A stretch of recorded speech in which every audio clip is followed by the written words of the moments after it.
welcome everybody. Good morning, good afternoon, good evening, depending on where you are joining in for today's session. Today's webinar is a very exciting webinar. We've got good speakers lined up, good topics, and it's on a topic of PPH and specifically the Ellavi UBT as one of the solutions to treat postpartum hemorrhage. We obviously know PPH is a massive concern globally, and a lot of topics have been talked about over the last couple of months and years concerning this from all specialities in all countries. So today's session, today's webinar is just a contribution to that global community and global communication of what is happening. We've got a few topics lined up for today. The first one will just be the reality of PPH in India. Then secondly would be just different solutions to PPH. Thirdly would be the Ellavi UBT as one of the solutions. Then after that, myself and Dr. Magda will also share a little bit of Ellavi UBT from other countries, learnings from other countries, effect and implementation. And then as well, we've got Dr. Thabo Moloi that will join as well to share his experience from the largest referral hospital in Botswana on the Ellavi UBT. UBTs obviously is one of the solutions in the PPH bundle. PPH is always a bundle approach, as we fully agree with that. And UBTs have shown a success rate of 85.9%. There's been a systematic review and meta-analysis done, published in 2020 by Sebastian Suarez et al., and showing an 85.9% success rate. So we're very excited about it, and we're looking forward to today's session. So the first speaker would be Dr. Vaishali. She's an OBGYN, gold medalist in obstetrician and gynecology, and diploma in hospital administration. More than 25 years in obstetrician and gynecology at primary level, secondary level, and medical colleges. And at present working as a special officer handling maternal mortality and PCP NDT and family planning activities in Mumbai. And welcome, Dr. Vaishali. I will share the presentation and you can take it away. Thank you. Thank you. Good afternoon, everybody, and warm welcome and namaste. We will talk about the postpartum hemorrhage. Before going to the postpartum hemorrhage, I would like to share something about the Mumbai. Next slide, please. Next slide, please. Sorry, it should go, sorry. Yes, next one. Yeah, this is a Mumbai, we can see on a geographical diagram. It is almost a 438 square meter and population of 1.24 crores, which almost covers more than 60% of a slum population and non-slum population of 40%. This Mumbai is almost taking care of a 1,20,000 deliveries to almost 1,50,000 deliveries, which comes to around 8.78 of a birth rate. Next slide, please. Now, something about the what is the health structure, or we can say how the health is managed in India, Maharashtra and Mumbai. It's the same way. We have a 3-tier health system. The one is a primary healthcare, secondary healthcare, and a tertiary healthcare. In Mumbai, we have a 30 maternity homes where we give the maternity services along with the few maternity homes. Out of 30 maternity homes, we always also give the primary pediatric healthcare as well as SNCU, and few maternity homes also having 20 bed of NICU. In secondary healthcare level, we have a 16 peripheral hospital, out of which the 11 hospitals are taking care of OBGY. Along with the OBGY care, we have a pediatric, medicine, surgery, opthal, ENT, and few of the peripheral hospitals does have a blood bank along with the ICU facility. The major important structure is a tertiary healthcare. We have a ICU with multi-speciality care. These are the 4 medical colleges along with the hospital. Next slide, please. Now, coming to our today's main topic of a postpartum hemorrhage. The postpartum hemorrhage, that is PPH, is a severe bleeding after a delivery of a baby, which can occur within 24 hours up to the 6 weeks of a postnatal period. We can categorize a PPH into various ways, but the important 2 ones are, depending upon the onset of a PPH, it could be a primary or a secondary. primary within 24 hours of a delivery, and secondary is after 24 hours of a delivery of a baby up to the 6 weeks of a pregnancy. In a second category, we divide it into the minor PPH and the major PPH, depending upon the blood loss which has been occurred after delivery of a baby. If it is up from 500 ml to 1000 ml of a blood loss without a signs of shock, we call it as a minor PPH. Whether in major PPH, if the blood loss is more than 1000 ml with shock or less than 1000 ml VC. Sorry, Dr. Vaishali, you just muted. Sorry. Yes, I'm very sorry. Yeah, I'll continue. Perfect. Yeah, next slide, please.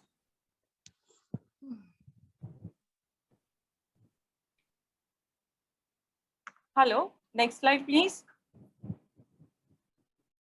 Yes, sorry. It's just on my side. There we go.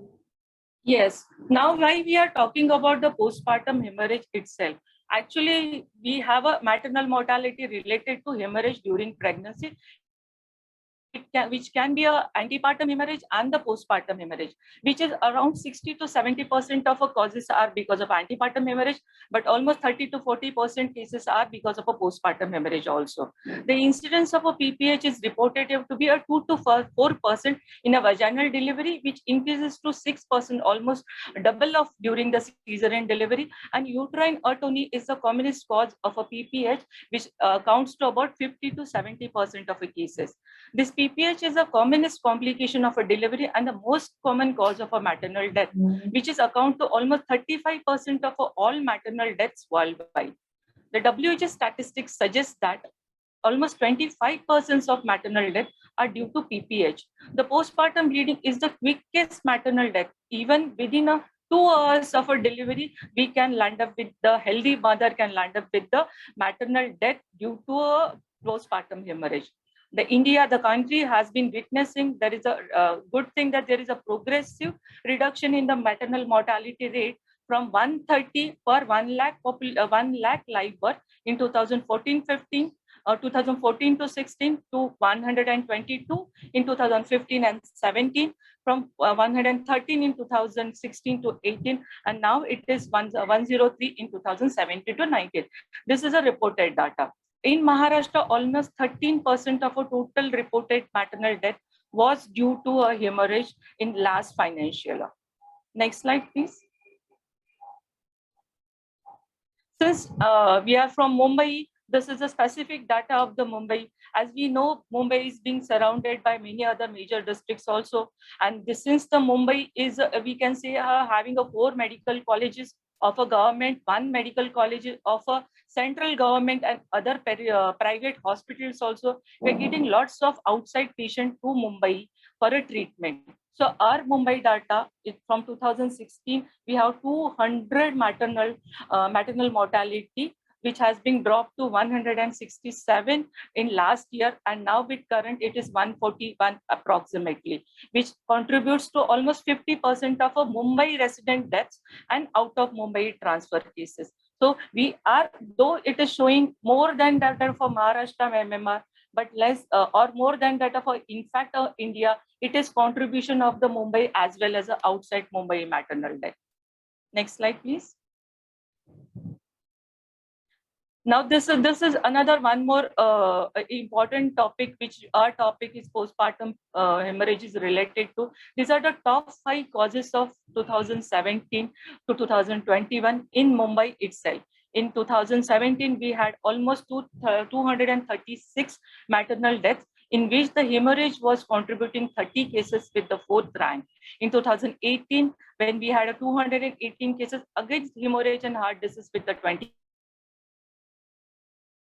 cases at ranked 3rd. And in 2019, unfortunately, out of 237 cases, we had hemorrhages cases of 32. In 2020 and 21, where the Mumbai is being badly affected by COVID, but is being taken very well taken care of, but we had a COVID maternal death almost 29 and 43, which was a leading maternal cause of a maternal death in last 2 years, and which again followed by sepsis and hemorrhage. Hemorrhage is again in a third rank, which is contribute to 18 in 2019 and 2020. In 2021, we again had a 21 cases of hemorrhage. That's why we are emphasizing, because hemorrhage is, though a direct cause of a death, it is a preventable cause of a death, which if we have taken a steps in adequate step and a timely step. Next slide, please. Next slide, please. Now, something more about the postpartum hemorrhage. What are the risk factors in postpartum hemorrhage? A postpartum hemorrhage, there is the way we say that there are many causes. The way we said there are many methods of management. The same way, there are many risk factors which we have to be alert in these cases. Previous history of a PPH in previous pregnancies, grand multi-pregnancy, placental abnormalities like placenta abruptia, placenta previa. There is an over-distended uterus. It can be because of polyhydramnios, microscomic, that is a big baby, or a multiple fetuses like twins or a triplet and even quadruplet. In high blood pressure disorders like PPH, preeclampsia, these mothers are likely to go for a PPH. Prolonged labor, yes, definitely prolonged labor leads to a PPH. Infections, basically a genital tract infection can go for a PPH. Yes, assisted vaginal delivery in case of a vacuum and the forceps delivery, there are chances of a trauma and there are chances of a PPH. Use of tocolytic agent in cases of a preterm birth, we can say there are chances of a mother is going for the postpartum hemorrhage. And whenever we say like there is a deviation from physiology, deviation from the normal pregnancy or normal delivery in case of induction and augmentation of labor, for any indication, the mother can face to a postpartum hemorrhage. Next slide, please. Now, what are the causes of postpartum hemorrhage? Yes, the 4 T's which we have to remember. First T is for tone. Atonic PPH is the most common cause of a PPH, which almost 50 to 70% cases are because of a atonic uterus. Trauma, that is tear. It can be vaginal tear, it can be a cervical tear, or even it can be extension of episiotomy, large perineal tear, or even in case of a cesarean section, there may be an extension of a lower segment uterine incision, which can bleed a lot. Even a broad ligamental hematoma can land up with have a cause of your trauma, and mother can go for a PPH. Tissue. Now, what is tissue? Tissue is a small piece of a membrane, a small piece of a placenta which is being retained. That tissue or that a piece of a placenta and membranes can have a PPH, profuse PPH. So your habit of observing a placenta after a delivery, that is one of the good habit of avoiding your PPH in advance. And last but not least, a thrombin factor, that is a coagulation disorder, thromboembolic coagulopathy. These mothers can have a PPH itself. Now, these 4 T's are for the primary postpartum hemorrhage. What are the causes of a secondary postpartum hemorrhage, which occurs after 24 hours of a delivery till almost 42 days, or we can say 6 weeks of a delivery? The commonest is the infection in a genital tract, that the commonest is endometritis. And again, your written placental or a membrane fragments. Now, why this lady has not bleed within 24 hours? Because it was a small we can say fragment, and during the involation or even add-on infection has lead her to the secondary PPH. Next slide, please. Yes, now to sum up with my small introduction of a PPH, what do you mean by a PPH? It is, yes, it is a test of your preparedness.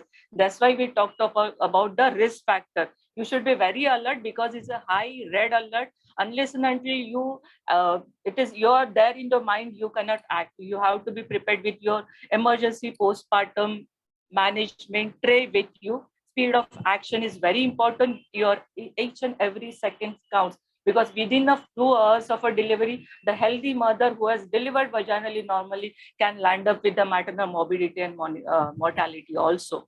The monitoring is very important to know the critical condition of the patient. Teamwork, single-handed, you cannot manage PPH, which is even of a minor and a major reason. Communication. The communication, because you need your OBGY person, your staff nurse, your blood bank, your surgery person, your anesthesia, everything, everybody you need. So your communication network, and if you're in the primary setup, you have to transfer that patient to primary setup to a tertiary care institute. So you should have a very good referral linkage system, which we are already having in BMC setup. So to note with, it is difficult, it is, though it is, we can say, a direct preventable cause of a maternal morbidity and mortality, it is, we can say, it is not difficult to manage this one. To end with a small note, I should say, it is definitely postpartum hemorrhage is unpredictable. It is one of the commonest complication of a pregnancy post-delivery. It is one of the commonest cause of a maternal morbidity and mortality in India, Maharashtra, and Mumbai.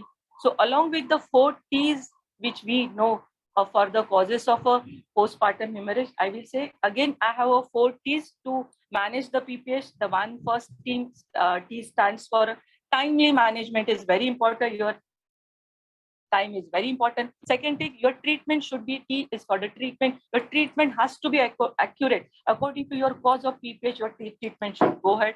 Third T is your teamwork. You cannot handle the PPH. And in fact, any obstetric emergency, you should go ahead with your team. And the last but not the least, the training of your whole team, training of your staff is very much important. Unless and until you train and you sensitize, it is very difficult to manage and avoid your morbidity and mortality due to this deadly complication of a postpartum hemorrhage. With this, I would like to call upon Dr. Ketki Wad, one of my colleagues, to take over with the complication of the postpartum hemorrhage. Thank you. Thank you very much, Dr. Vaishali, for that very good introduction to PPH in India. I will just make Dr. Ketki a panelist with us, and she will be able to present. And I'll just, before that, just introduce her to the audience. Again, welcome to everybody that has joined a bit late. Hope that you have learned something, and also that you will be with us for the rest. I'm just struggling to make a panelist on my side.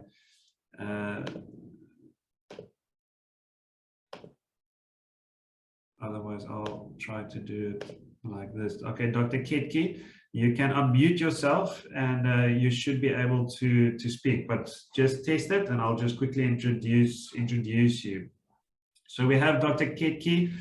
She is a obstetrician and gynecologist with more than 30 years of work experience in OBGYN, working at primary, secondary, and tertiary level in the District of Mumbai Public Health Department, master trainer for maternal health and family welfare. And she will just talk about different solutions for PPH.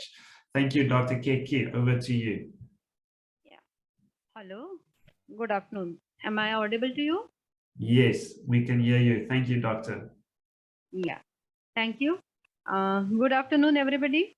And thank you, Dr. Vaishali, for introducing the subject so nicely. We now know that,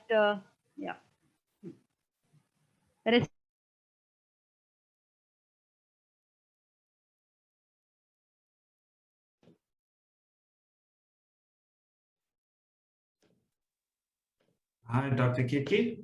Yes, yes. Perfect. Yeah, yes. Thank you. Yeah, and good afternoon to everybody. We have heard the causes of postpartum hemorrhage, and we now know that the responsibility of saving a mother's life lies on our shoulders in case of PPH, because it is considered a preventable cause of maternal mortality. As Dr. Vaishali pointed out, it is not an individual hero who saves the life of a woman, but a great team working together 24 hours a day. Next slide, please. Yeah. So the main principles of management of PPH, that is the important topic of today. I will sum it up in 4 A's, in which anticipation, as it is unpredictable, it can occur anytime after delivery. So we need to be ready for it, but we should take proper history and conduct a thorough examination and get relevant investigations done in order to rule out all the high risk factors which make a woman prone for PPH. So we should anticipate and be ready to tackle PPH even at a very short notice. Second is alertness of the trained staff It has helped us make early diagnosis, start management early, and reduce the morbidity, mortality with PPH, and even the amount of blood transfusions required for the patient. Assessment of blood loss. It is the most critical step in managing postpartum hemorrhage, and I will deal with it in this presentation a bit later. Fourth is active management to reduce the blood loss in fast and efficient manner. It not only saves life but also decreases morbidity again. So next slide, please. So we always know that prevention is better than cure, and the most important preventive step we can take to prevent postpartum hemorrhage is active management of third stage of labor. It has become mandatory for all deliveries, vaginal and abdominal, to actively manage the third stage of labor. And the steps are really easy. We exclude the presence of presence of another baby after their first delivery. We give injection oxytocin 10 units intramuscularly immediately after birth. We remove the placenta with controlled cord traction, and after that we perform uterine massage to keep the uterus contracted. Next slide, please. But sometimes what happens is, even after taking all the precautions, there is a patient who starts bleeding after delivery for vagina, which is passing clots and feeling giddy. So now what do we do? We all know that death from PPH can occur within 2 hours of its occurrence, and I have to identify it timely, manage, and quick referral is also very important. So what I will do first is, yes, in a primary health setup, which is more important, I will shout for help and mobilize all the available health personnel along with me. First person will start taking the vital signs, her pulse, blood pressure, respiration, temperature, everything. Second person will establish 2 IV lines with wide bore cannula 16 to 18 gauge, draw blood for grouping, cross matching, catheterize the bladder, and start IV fluids or normal saline or ringer lactate with rapid infusion 1 liter in about 15 to 20 minutes if the postpartum hemorrhage is really severe. Then what I will do is, I will give injection oxytocin if I have not already given, but generally I give 10 units intramuscularly in the active management of third stage of labor itself.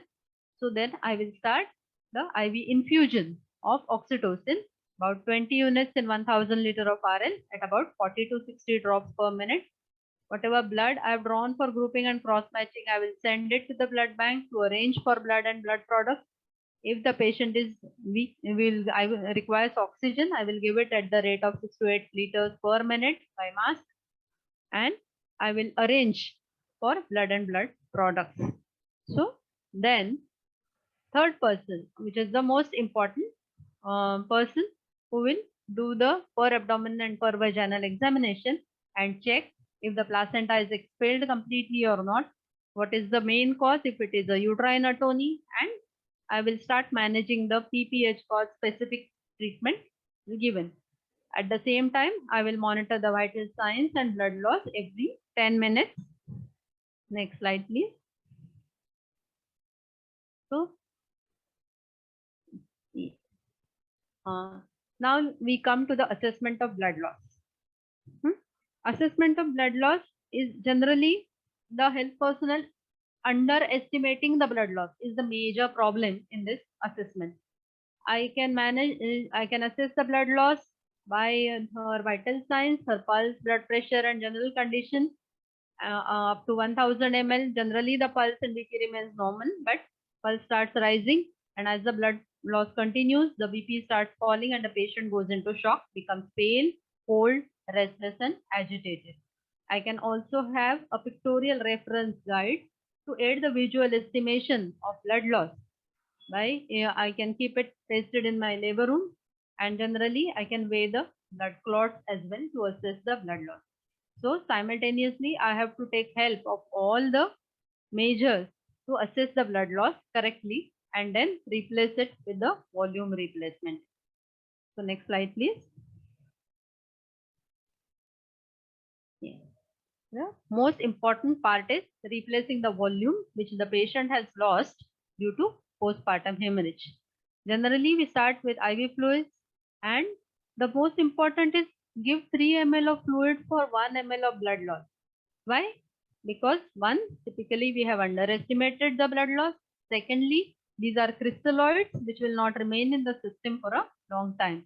So, normal saline or ringer lactate is the preferred, and 5% dextrose and colloids are to be avoided. Only 10% maintained in the circulation. It can affect the platelet function and compatibility testing as well. And if more than 40% of the patient's blood volume is lost, we will require blood transfusions and blood products like fresh frozen plasma, cryoprecipitate, and platelet concentrate. Next slide, please. So now comes the important postpartum hemorrhage management according to the cause.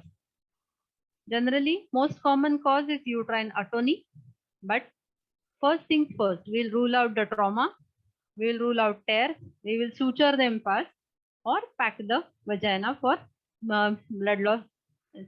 Then we'll see whether it is a tissue which is retained placenta inside. If the cause is retained placenta, we will do a manual removal of the placenta. And if the cause is any other like coagulopathies, we will give blood and blood product. And then we again come back to the main cause, which is a uterine atony. More than 50% of the cases, the cause is uterine atony. Next slide, please.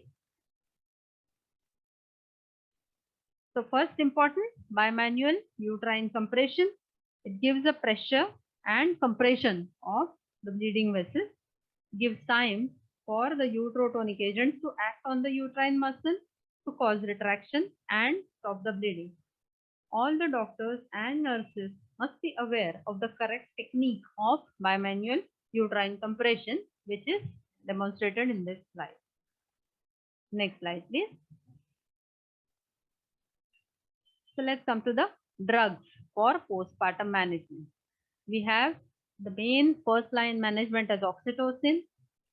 I will not go into the detailed doses at this point of time, but I have to be vigilant about the contraindications of each and every drug before starting the drug and the maximum dosage which I can give after starting the drug.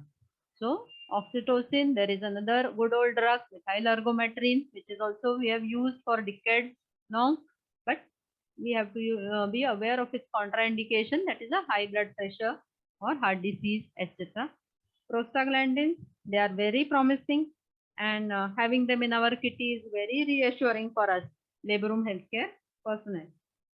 So injectable carboprostol and tablet misoprostol, those are the drugs which are used. Tablet misoprostol, again, it does not require refrigeration. It is a PG-E1 analog and it can be used in bronchial asthma, whereas injection carboprostol cannot be given in bronchial asthma patients. And tranexamic acid to stop the blood loss, which we can repeat after 30 minutes. Next slide, please. I would also like to add a heat stable version of oxytocin named carbetocin is also available now in the market, and which is good for prevention of PPH purpose. So after all these drugs, a stage comes where I have exhausted using all these drugs and still the bleeding is not stopping. Now I become frustrated. I start hoping for a miracle. I start praying, whatever. But then I come to know that this is a stage where my resources are exhausted in the primary setup and I would require transfer of the patient to a higher facility where all the surgical intervention facilities are available. But I require some time to transfer the patient, as well as the higher center people also will require time to start preparing her for the next surgery. So in his case, the before surgery and during transfer, the uterine balloon tamponade comes into picture. People have innovated. So this balloon tamponade is one such idea of innovation. Initially, we used to try a condom, tying that condom to a Foley's catheter and pushing fluids into the condom after inserting it into the uterine cavity. Nowadays, this ready-made balloon tamponade systems are available, and it is very useful, as we'll see in the next presentation. Next slide, please. So either Bakri balloon, Ellavi balloon, or condom balloon tamponade. These are the important intrauterine balloon tamponade methods. People have tried using separate types of suction cannulae as well. And multiple methods have been tried. So next slide, please. And now we will talk about the surgical interventions in the postpartum hemorrhage management. Generally, if bleeding does not stop with all these methods which we have exhausted, it is time for a surgical intervention, and better early than late, because earlier we take her up, we can try conservative approaches first, and they are the compression sutures of various kind. It might be a B-Lynch suture, Heyman suture, Chow suture, etc. Multiple people have tried their own technique, but these are the compression sutures which are attempted first. If they work out, very good.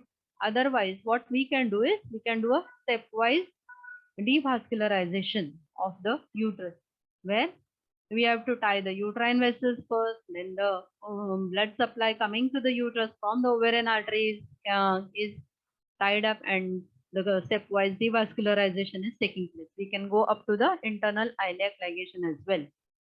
And then if this life-threatening bleeding continues even after ligation, then as a life-saving measure and as a last resort, what we can do is a subtotal or supracervical hysterectomy. Next slide, please.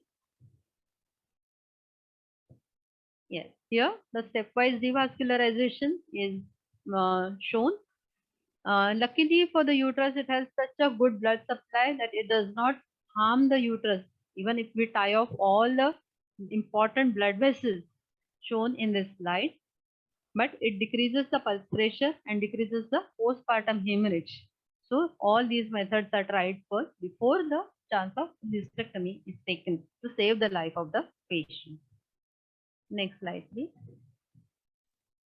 So after going through all the solutions for the management of postpartum hemorrhage, we again understand the importance of teamwork, training, communication to the, especially between the primary healthcare facility and the referring care facility, and communication with the team members itself. And the use of best clinical practices will hold true in a case of PPH emergency response. We all are there to save a mother's life, and we need all these methods to save a mother's life.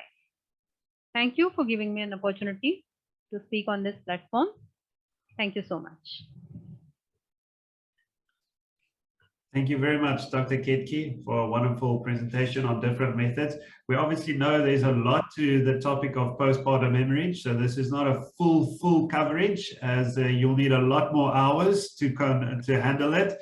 Also at different levels of healthcare. This is just an overview of the setting and the reality of what it is. So thank you very much, Dr. Ketki, for a wonderful presentation. We have our next speaker. It's Dr. Neenali. Just want to make sure that Dr. Neenali can start her video and her microphone. Yes. Great. So Dr. Neenali, you can switch on your video and then I'll quickly introduce you. The next speaker we have is Dr. Neenali. She's an OBGYN and medical officer in Mumbai Corporation for 13 years. She's a postgraduate from Nawarashi Wadia Maternity Hospital in Mumbai, one of the reputed colleges of India. And she will talk about Ellavi UBT as just one of the solutions and one of the UBTs to be part of the solution package to treat PPH. Thank you so much, Dr. Neenali. And you can just switch on your video and then you can take it away. Thank you. I'm not able to start the video. Okay. Let me just... I think you have disabled. There we go. Yeah. Okay. Am I audible? Yes. Hello? Thank you. You are audible. Yes. So good afternoon, everyone, and namaste. Myself, Dr. Neenali Bhojraj. I am the medical officer in charge of a primary maternity setup in Mumbai, Dahisar East. Thank you very much, Dr. Chandanshive madam and Dr. Wad madam, for your wonderful presentation. From here on, I would like to talk upon the challenges that we face at a maternity level setup. Now, being in a primary level maternity home, there are many setbacks that we have to follow. Amongst them is we have very little setups, like we do not have a multi-speciality management. We do not have a ICU. We do not have a blood bank. So we are not able to manage any high-risk cases if and when they arrive, as in eclampsia, pre-eclampsia, or in case a very severe postpartum hemorrhage. So in such a case, we need to transfer such patients to higher center. And of course, in the city of Mumbai, which is supposed to be with heavy traffic and all, it becomes a task, a hurdle to transfer a patient amidst heavy traffic to our higher centers. And yes, sometimes we have shortage of trained staff. So these are all the hurdles. Now, to overcome these hurdles, we have taken certain steps. As in our BMC hospitals, our municipal corporation is really great, as in they have tied up a nearest blood bank, which is at a distance of 1.5 to 2 kilometers from us. So we can get the blood from this blood bank at most free of cost. We have a separate fund for it. The patient need not pay for it. Secondly, we have an excellent referral system. It's a two-way referral system, wherein we have to communicate with the doctors, wherein we are transferring the patient about the vitals, about the condition of the patient, so that the receiving doctor understands what kind of patient we are sending. So it is a very good referral system that we have. Third, and the most important, is the ambulance service, which is needed. So we have an ambulance service on call, which is there 24/7, and it is equipped with a well-trained doctor, and it has got a ventilator, equipped oxygen and all. And so it becomes very easy to transfer a patient in an ambulance, which is well equipped, of course. And last but not the least, there is the intense training and sensitization of all the doctors and staff at our primary setup as per government quality assurance guidelines for prevention and management of PPH. Now, all these steps have been taken to tackle the challenges that we face at the primary setup. Can I have the next slide, please? Yes. So, postpartum hemorrhage, which was discussed very nicely by my seniors, Dr. Wad Madam and Dr. Chandanshive Madam. I would not go into deep into this depth, but yes, the current options in a place like a primary setup, where the current options for managing the postpartum hemorrhage in the primary setups are uterine massage, the bimanual uterine compression, followed by uterotonics and everything. Last but not the least, we have to go for a surgical intervention. But it becomes difficult in the primary setup to arrange for anesthetist or to arrange for other things, and we don't have a multi-speciality management. So yes, in such a situation, the uterine balloon tamponade comes easy-handedly, and we can definitely save the patient from going into a morbid state. The uterine balloon tamponade is very minimally invasive, easy to use, and effective intervention. Now, this intervention, in short, I would like to explain. This intervention includes involving inserting a balloon into the uterus, filling the balloon with a liquid, which applies pressure to the uterus till the bleeding stops. And this occurs very rapidly within 5 to 15 minutes, so it's really excellent.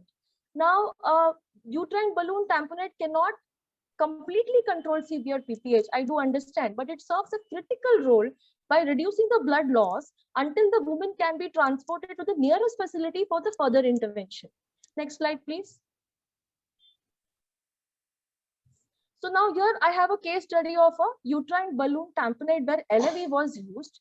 I had a 26-year-old patient, third gravida with 2 living issues, who delivered with us vaginally with a baby weight of 3.2 kg. Now, post-delivery, this patient had an atonic postpartum hemorrhage. Of course, the whole thing started. We were giving uterine massage. We gave injection oxytocin 20 units intramuscularly, and still the bleeding continued. So we gave injection prostaglandin 250 microgram intramuscularly, still the bleeding continued. Injection methyl encometrin was given. All the things were going on in a sync in a very excellent way. The bleeding just couldn't stop. We gave tablet misoprostol, 2 tablets sublingually, and then we inserted the uterine balloon tamponade. And the bleeding immediately, we inserted this uterine balloon tamponade Ellavi, and then the bleeding stopped immediately. See, this was a very excellent use of this balloon tamponade. But post hemorrhage, we had to do an CBC, of course, where the hemoglobin had dropped to 5 grams per DL. So while the blood was being arranged, we informed the referral system, and in an ambulance, we transferred this patient to the nearest referral center. Patient reached the referral center with ease, safely, was managed there, blood transfusion was being given, and the uterine balloon tamponade was removed after 24 hours. The patient was absolutely stable, was discharged after 4 to 5 days, and she went home happily. So this was a very interesting case where UBT Ellavi has saved a patient from going into unnecessary hysterectomy. Next slide, please. Now, while we used this uterine balloon tamponade Ellavi, of course, before this, we have been using the condom Foley's catheter over a period of time, and it was excellent, it is of excellent use in postpartum hemorrhage. But while using this uterine balloon tamponade Ellavi, what I found out was it deploys very quickly, as in it comes in a very aseptic, it comes in a very sterile pack. You just have to remove it, pour the water, and insert the balloon into the uterus, and you have to open the cork, and the fluid flows, the uterus gets, the balloon gets inflated, and the bleeding stops. So this can be done by any health worker whom we can train, and they can do it. This is very important because in a small setup, sometimes I'm busy in the operation theater operating, and suddenly if there is a patient going into postpartum hemorrhage in the labor ward, even my staff nurse is able to do this UBT. So this can save, timely intervention can be done, and we can save the patient. Secondly, there is a free flow system. When the uterus regains contractility, water is expelled from the balloon and it's pushed back towards the bag. Now this visual inspection, this visual indication of improved contractility it facilitates faster balloon removal. Also, it gives me a clarity that yes, uterus is getting contracted. Also, it avoids surgical intervention and vertical pressure. Now, lifting the bag allows the water to fill in the balloon. Adjusting the height of the bag controls the pressure that the balloon exerts on the uterus wall. This pressure needs to be slightly higher than the blood pressure, and the most important thing, it avoids surgical intervention. We would definitely not like any woman going for a obstetric hysterectomy just due to postpartum hemorrhage, no matter what. So this definitely is a savior for us. Next slide, please. And last but not the least, my conclusion, postpartum hemorrhage is one of the commonest complications of pregnancy, commonest cause of maternal deaths in India, Maharashtra and Mumbai. Postpartum hemorrhage is a direct cause of maternal death, but it's a preventable cause if early intervention is done. And uterine balloon tamponade Ellavi is one of the solutions for postpartum hemorrhage. It's minimally invasive, easy to use, effective intervention for treating and management of postpartum bleeding. Thank you very much. Thank you very much, Dr. Neenali, for a great presentation. And I just want to echo that the Ellavi UBT is just one of the solutions to manage PPH. And there are as well other UBTs that work as well, like the condom catheter. But as we heard from Dr. Neenali, that her experience with it, it does come with a pre-packaged, pre-assembled, easy to use. And it was also good for using during transportation. So thank you very much, Dr. Neenali, for your presentation. I think I'll just open the floor for a few questions. They did come a few through during the presentation, but please ask your questions in the Q&A section or in the chat. I see a few that come through the chat, and then we will ask it and we will address it. So the first question, I just want to go to it. We have a question, Doctor, any one of you can decide who wants to ask. It's a very important question, I would say. The question is, how do we make treatment affordable, accessible, and appropriate for any setting? How do we make PPH treatment affordable, accessible, and appropriate for any setting? If there's any one of the speakers that want to attempt that answer, please. Yeah, I will answer this question. Yeah. Actually, the way I said, BMC has a 3-tier system. So I already introduced, like it is from primary, secondary, and tertiary healthcare system. And PPH is minor as well as major, and depending upon the 4 T's, depending upon the cause of the PPH, we have to give a treatment. So for a uterine atony, even your medical management, like oxytocin, ergometrin, carbopost, or even tranexamic acid, and uterine balloons. In fact, that is more than enough for uterine atony. When it comes to a trauma or a tear, we have to go ahead with the surgical management. we have to suture the whatever tear and trauma we have caused. Maybe we have to go ahead with the opening the abdomen and internal iliac ligation, or a B Lynch, or a uterine artery ligation, and even sometimes a obstetric hysterectomy also. So it depends upon the cause of the postpartum hemorrhage and the condition of the patient. This simultaneously goes along with the volume replacement. It can be a fluid replacement, it can be a blood replacement, depending upon the condition of the patient. And affordable, yes, the way I said, if you are already prepared for a PPH, you know this is a high risk factor or this is a high risk mother, you can very well plan your setup, even a primary healthcare setup for managing the postpartum hemorrhage.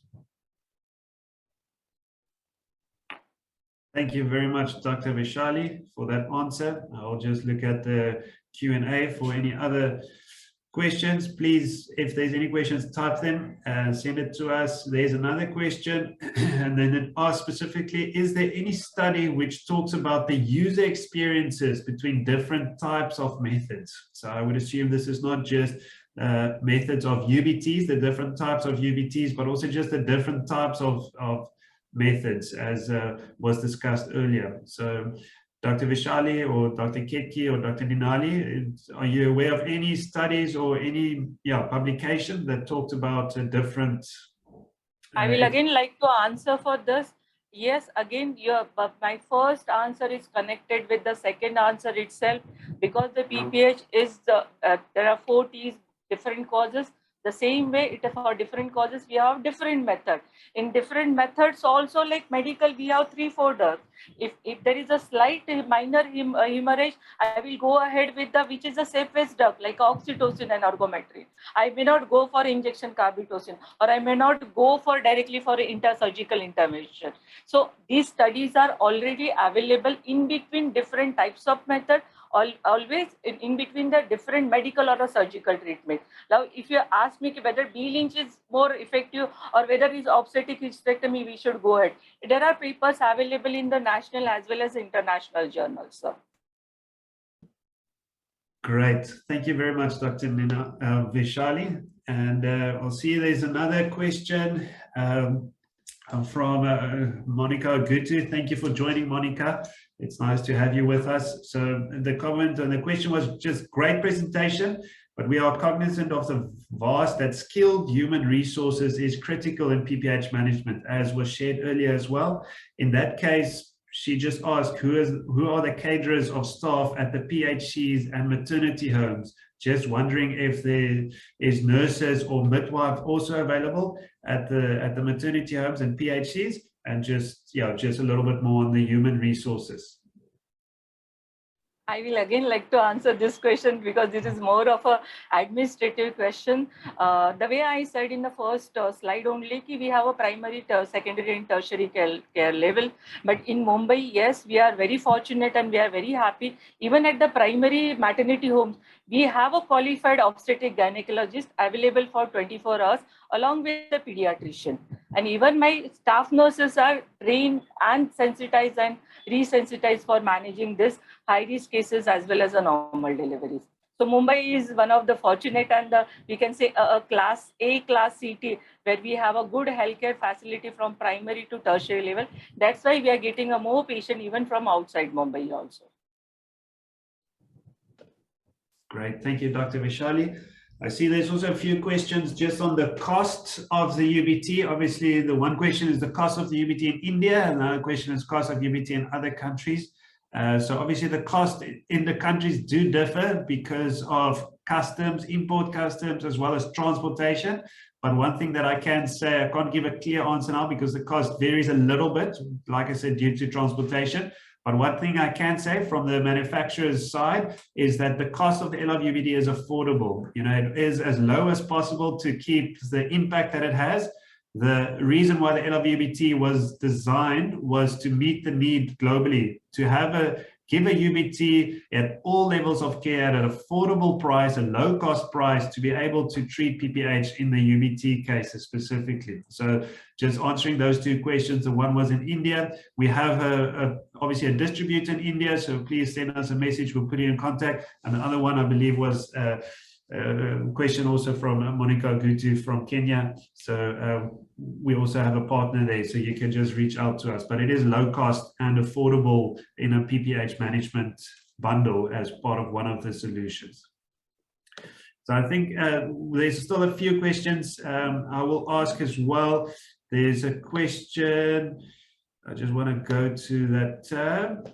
It says, good day and thank you for the beautiful presentation so far. You have done so well in terms of reduction of maternal deaths.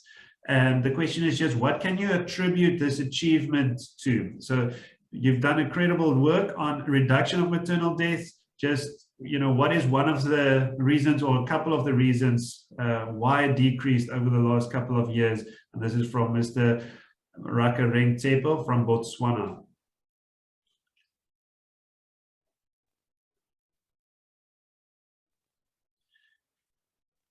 The way I said, PPH is for management, it is a bundle. It is same way for the managing the maternal morbidity and mortality to decreasing with the days. It is starting from the strengthening at the primary healthcare level. The way I said, primary maternity homes are well equipped and being with the HR of a OBGYN as well as a pediatrician. The same way, tie up of a blood bank with the primary healthcare sectors. Then improvement in equipment. Now, few of our even peripheral hospital are having a radiological intervention like uterine artery embolization. So in connection with the PPH, I can say, and the main thing is the ambulance services and blood bank services. So we have tried a lot, so that those are the major reasons which are a direct causes of maternal mortality we can reduce to the certain level. Definitely, we are a bit struggling with the indirect cause, but definitely with the direct cause and preventable cause, we are reduced to almost 20% of a maternal deaths. We could reduce it, at least in a city of Mumbai and the nearby Mumbai is. Yes, we have to work a lot still in the rural areas, but definitely we will achieve our target with sustainable development goals. So that's my hopes. Great, thank you very much, Dr. Vaishali. You see, there's a few more questions coming through, and we value the questions a lot. So there's one question, and I hope someone can answer it, but I'm not sure. But I believe you will be able to. The question is the Ellavi affordable to be included with state health budget in India for implementation in PHCs, private healthcare facilities? So would you say, the doctor, that the Ellavi UBT is affordable to be included within state health budget? Yes, if it is like, it's always a policy matter. It depends upon, nothing is more important than the maternal health, I suppose. So the cost is not very much important. If it is a valid reason, a valid answer to our questions and a treatment, we will go ahead, state will go ahead with it. Great, thank you very much, Dr. Vaishali. There's also a question from Dr. Dinesh Bashwal. Thank you very much for joining, Doctor. He's saying, Doctor saying, excellent presentations. From the programmatic point of view, where will it be more effective, either in the medical college or in the entire district? From the programmatic point of view, where will it be more effective, either in the medical college or in the entire district?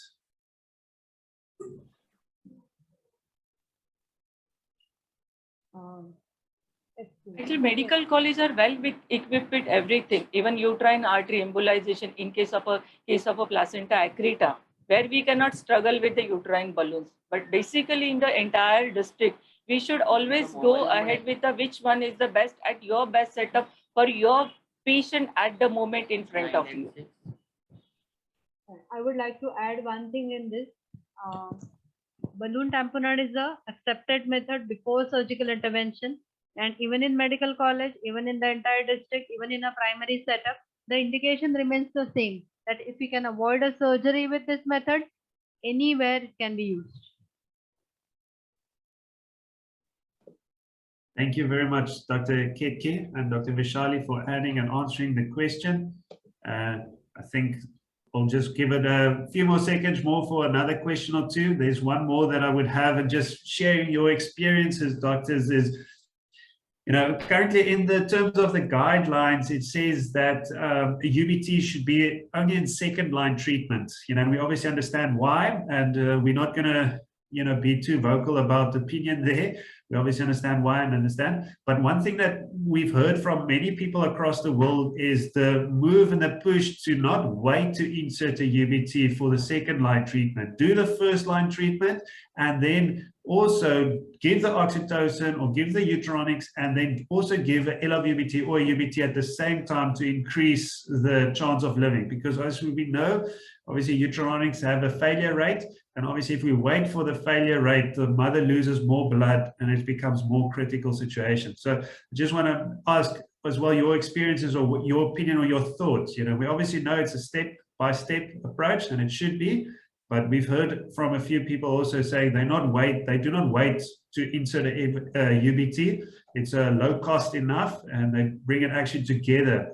Binary manual compression, Uteronics, and then putting in a UBT, and also sometimes the NASG, the NAS, the anti-shock garment. But just want to hear your opinions, doctors. Do you think it's advisable as well to put in a UBT in first-line treatment, or should we wait to see if the Uteronics does not work and then only go over to a UBT? Well, I think first the uterotonics, the bimanual massage, and everything should be used first, and Yes. then if the bleeding doesn't stop, then it should be used. Uterine balloon tamponade should be used.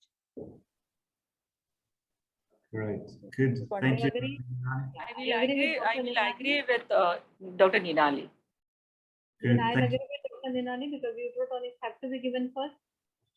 Uterine balloon is a slightly invasive method than the drugs, of course, and the first line treatment has to be given, and then only the uterine balloon. Great, good. Thank you. We have a few other more questions, just one more, two more, and then we'll go over to the next topics. There's one question, very interesting presentations. And they're just asking, Dr. Gupta is asking, how do you propose to train the larger obstetrician community on these topics that you addressed today? How do you propose to train the larger obstetrician community on the topics today? Sir, in India, in our MS and MD OBGY in post-graduation, the main weightage is being given to these topics only. We are already being trained during our post-graduation period. So after that, whatever we want, just a sensitization and maybe whatever newer methods are there. We are already working on it during our post-graduation and day-to-day life. So the obstetrician should not be even during a post-graduation period only. We are taking care of everything. So at least in India, because we are getting more and more patient of this kind of complications. So. Great, thank you, Dr. Vaishali. There's time for one more question, and the question is, just what is the number of PPH cases which are likely to be there in a district? So this is obviously a very broad question. It's obviously dependent on districts, but just in your experiences, how many PPH cases are there in a district? As I said, it is 2 to 4% in a vaginal delivery, and it increases to almost double, 6 to 8% in a C-section. So whenever we go for a trauma, chances of PPH goes up. It is same everywhere, I think. Maybe in the developing countries or maybe in India, it is more because of maybe trauma, we can say, or maybe because of atonia grand multipara. It depends upon which district and which country you are talking about. But more or less 2 to 4% in vaginal delivery and 6 to 8% in a C-section. So. Great, thank you very much, Dr. Vaishali. There's one more question. I said the previous one was the last one, but this is a very important question. It talks about training. We obviously know that training in this case is very important at all levels. So I just want to ask you this question that came up. It says, just what level of training would be required for UBT to be introduced in PHCs and used by ANMs or staff nurses, by midwives and staff nurses? So what level of training would be required for UBTs to be introduced in PHCs, primary healthcare facilities, by nurses and midwives?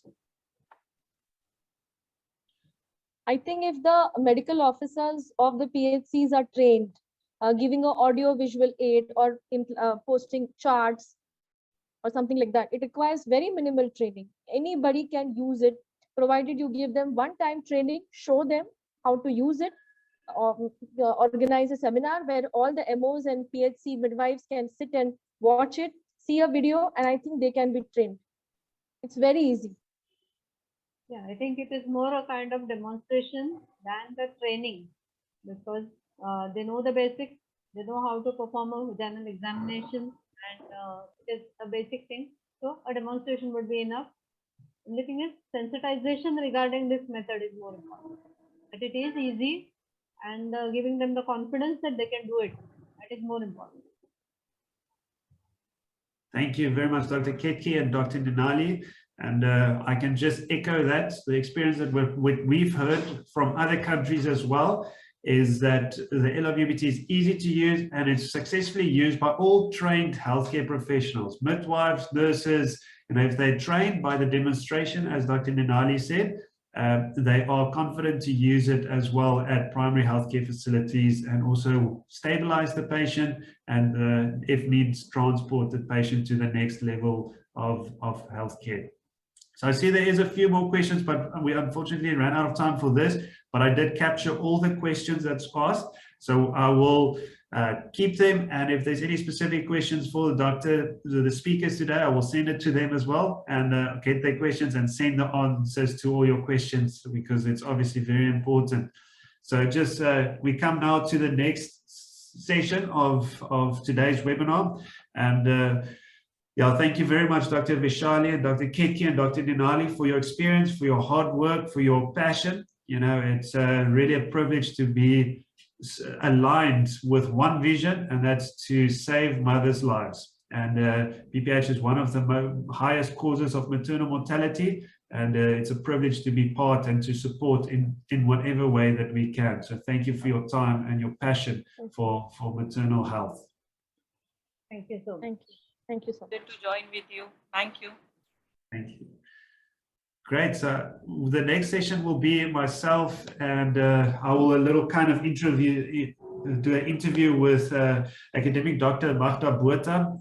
She's also in charge of the Ellavi UBT internationally. So she's got great experience from many other countries. And I will just ask her a few questions on what is she observed, what is she learning, and what is the movement kind of internationally on the Ellavi UBT. We obviously know it's just one of the solutions, but this is the solution that she's very experienced with. So Dr. Magda Botha, are you with us? You are. Here she is. And I'm just going to ask that. So great. Thank you very much, Dr. Magda Botha. I think my first question is just a question on why are you so passionate about the Ellavi UBT? Thank you so much for being able to share with you my experience. And I really appreciate this opportunity. So the Ellavi UBT, I've got the very fortunate position of moving around globally, not only in South Africa.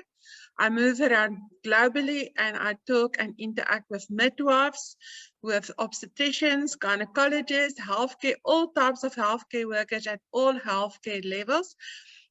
And the feedback that we get from them, and the excitement we get from them to say that for the first time, we have something that is affordable and it's easy to use so that we can save a mother's life.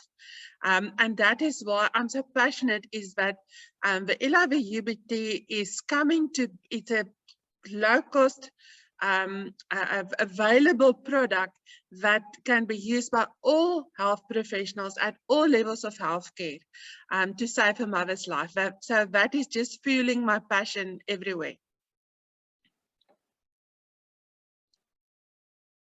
Great, thank you. Thank you, Magda. I think we've seen quite interesting movements in the international space and topics of PPH. But one thing that I'm very excited about the movements are it's getting more and more to have the impact that it should have.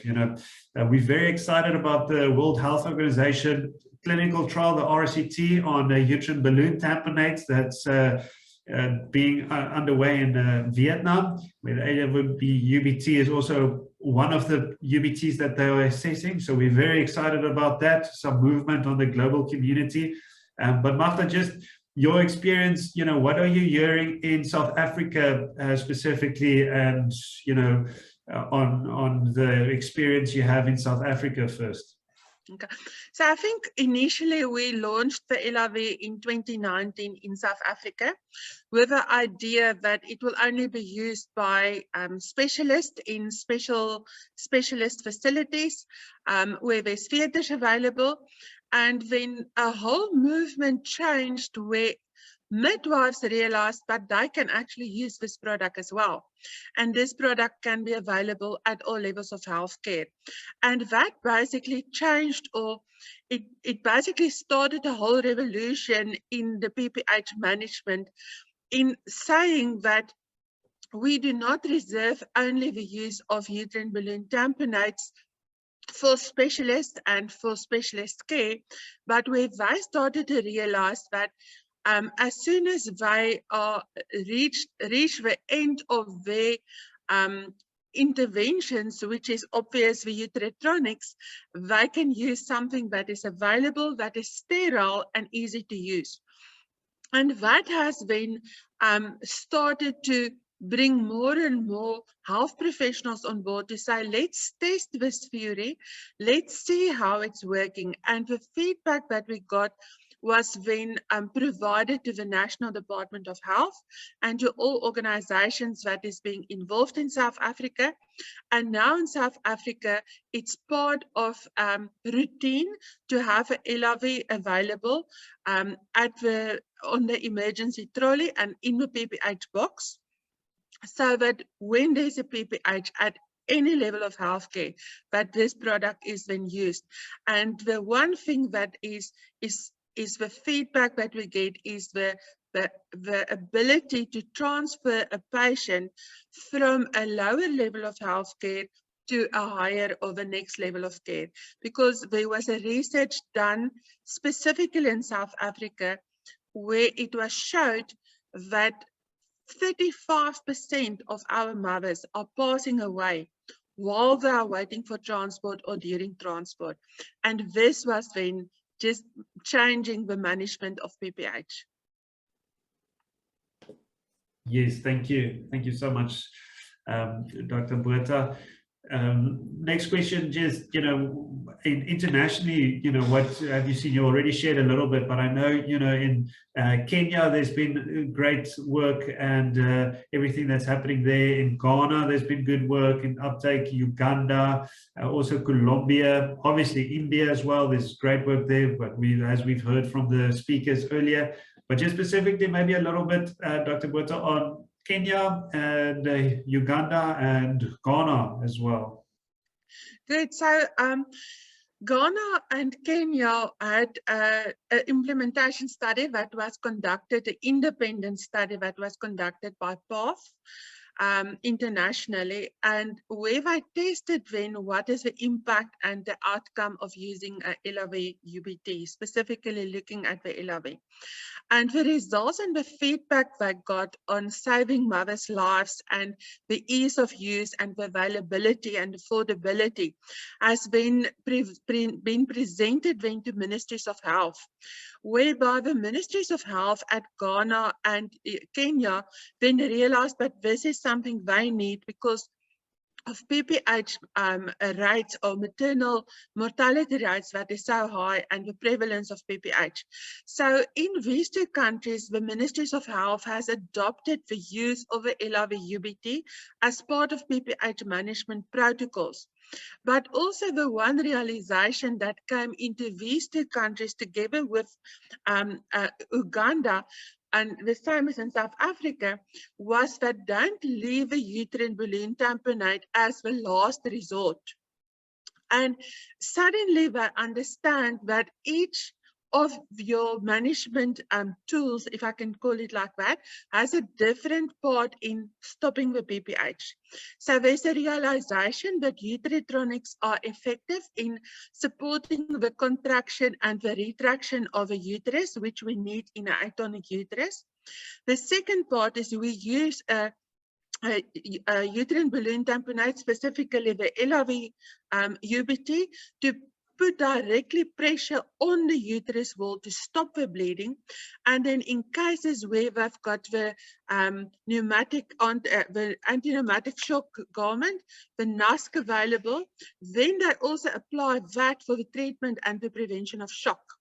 So suddenly in these countries, they've realized not only can this product be used by all health professionals at all levels of healthcare, but suddenly they realize there's different tools that can be applied simultaneously and supplementing each other in stopping and controlling a PPH as soon as possible. Great, thank you, Dr. Botha. Then I think last question from my side. This you and I just had a short 10 or 15 minutes talk. We're also waiting for Dr. Thabo Moloi from Botswana. He just informed me that he's been part of the emergency, as we obviously understand, but he did say he should join in the next couple of minutes.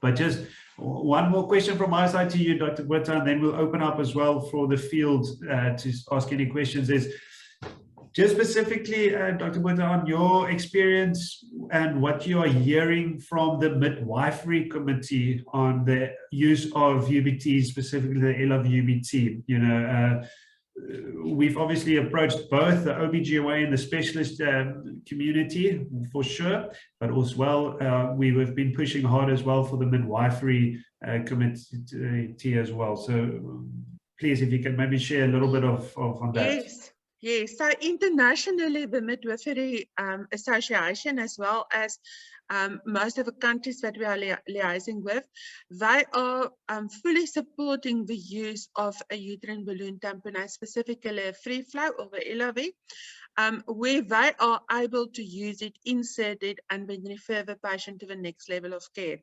Now, what we need to understand, and I've worked in low resource settings myself, is the desperation if you see a patient dying in front of you. I maybe just share something is I had a conversation with a doctor that was in Colombia, and he's working in the Amazon area. And he is at the primary healthcare facility, but there's other facilities which is only being operated by assistant nurses or by midwives. And those facilities are about 2 days travel away. So if a mother delivers in one of those facilities, she needs to take 1 day by boat and 1 day by road before she will reach him. And when I spoke to him, he said to me, "Where were you last week? I had 4 mothers of PPH, 1 passed away, and I couldn't do anything." And then there were midwives that was working with him that was also there. And the devastation of them to say, you know what, we transfer these patients and we know they are not going to make it. I think emotional, it is not good for midwives, because as health professionals, we all know we want to make the best. We don't want to do harm. We want to save lives. And suddenly the Ellavi has brought hope. It has brought hope to many midwives that they will be able to contain a PPH or manage a PPH to the best of their abilities while the patient is being transported to the next level of care to be helped by a specialist in specialist care. So yes, the midwives are fully supporting it, and I think excited. I think that is that's a word. They are excited having this product available at lower level of care as well.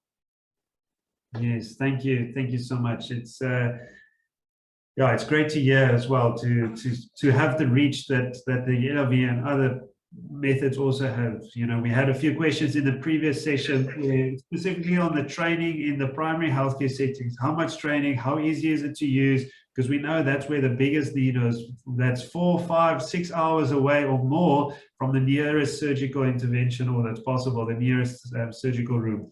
So thank you for that information. I think I will stop here and ask if there's any of the attendees that have any questions specifically on what we just talked now, Magda and myself, just about the Ellavi UBT. Just it will be short, 2 or 3 minutes, as we just wait for Dr. Moloi that will be joining in from Gaborone in Botswana. I know we only have 15 minutes left for the scheduled webinar, so we'll try to honor that time. We obviously know the doctors do encounter emergencies, and we obviously respect that fully. So I'll just open up if there's any questions specifically on the Ellavi UBT. I'll also ask if Magda has anything to share just other than that while we wait for a few questions. So please ask. Yeah, so maybe while we are waiting for questions, I can share with you the global movement regarding the use of uterine balloon tamponades. Previously, there was a lot of focus being placed on uterotronics and on surgical interventions. And it was due to 2 studies that was conducted on one specific commercial device. And those studies were inferior according to your standards of evaluating a methodology for a study. And then internationally, it was just concerned the use of uterine balloon tamponades. But then in 2018, Suarez et al.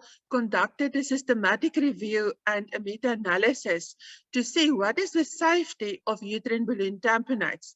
And to their surprise, it was 85%. At least 85% of uterine balloon tamponades were successful. And when you compare that to studies that's being done on the, for example, the successfulness of uterotronics, we need to realize that these 2 can be used in combination. Uterotronics are only successful 44 to 78%, or it has a failure rate, sorry. It has a failure rate of 44 to 78%. That is compared to a failure rate of 15% of a uterine balloon tamponade. So we need to start thinking differently. Up to now, we have not managed to change the rate of maternal mortality. And the reality is we need to start thinking in order for us to save more mothers' lives. So the global thinking is that we need to start thinking differently. We need to stop thinking in our boxes, and we need to start using more tools that is affordable and available to save a mother's life. Great, thank you very much, Magda. I see Dr. Moloi also joined. He's just connecting to audio, so we'll just give him a moment for that. There's one hand that's up.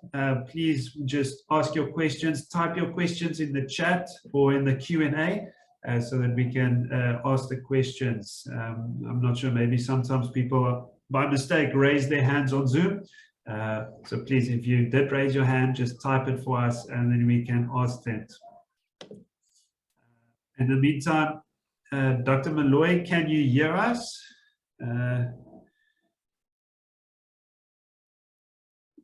Let me just, I've got him here on WhatsApp.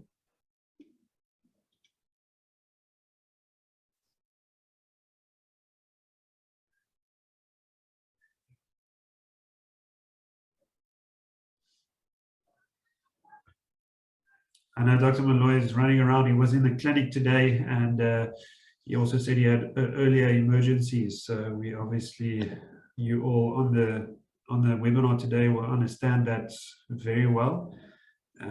So I'm just seeing if I can see if his internet is working well. But I will be able to introduce him in the meantime. He did join his audible. So Dr. Moloi, can you hear us? Yes, kindly, but I've lost the video. Okay, you can just try to start the video and then I will just introduce you. I know you don't have a lot of time, but it's a privilege to have you as well with us today.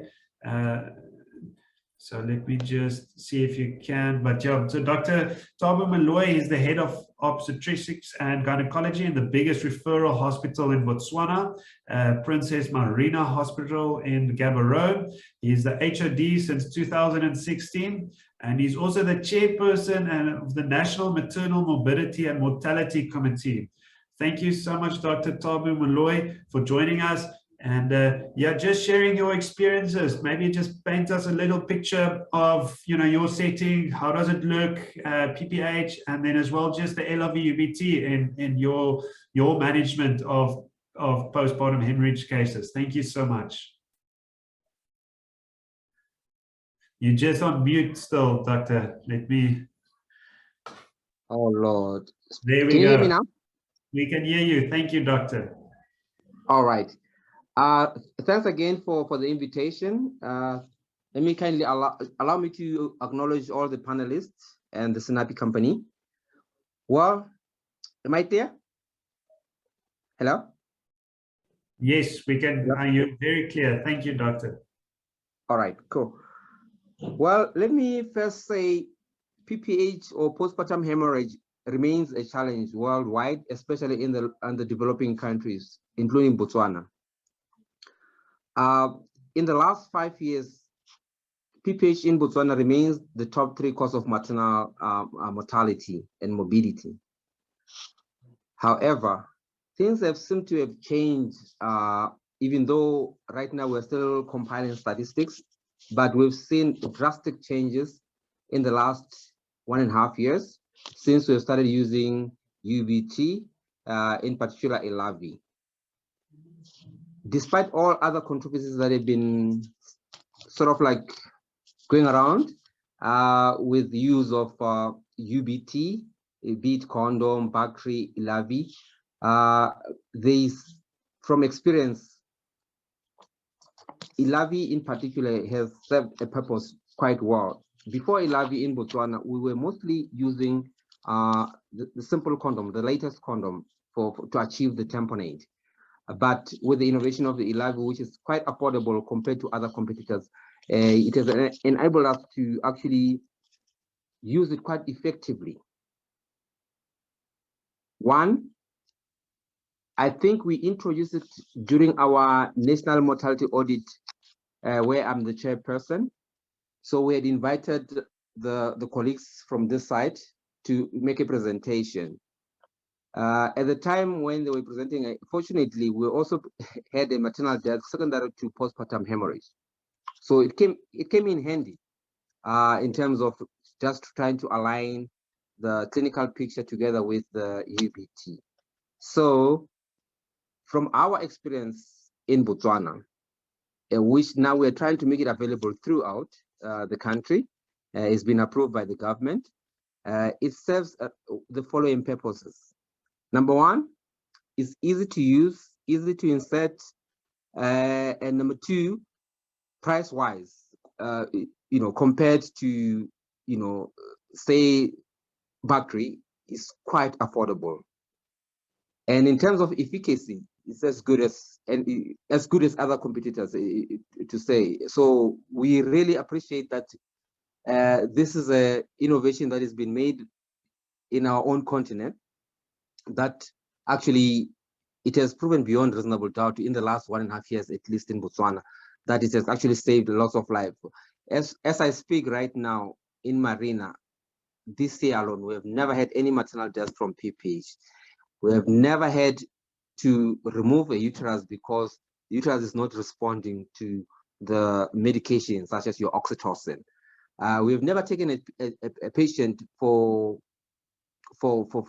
compression suture, because at times if the medical intervention fails, we go for op, either be our compression suture. If the compression suture does not work, we go straight for hysterectomy.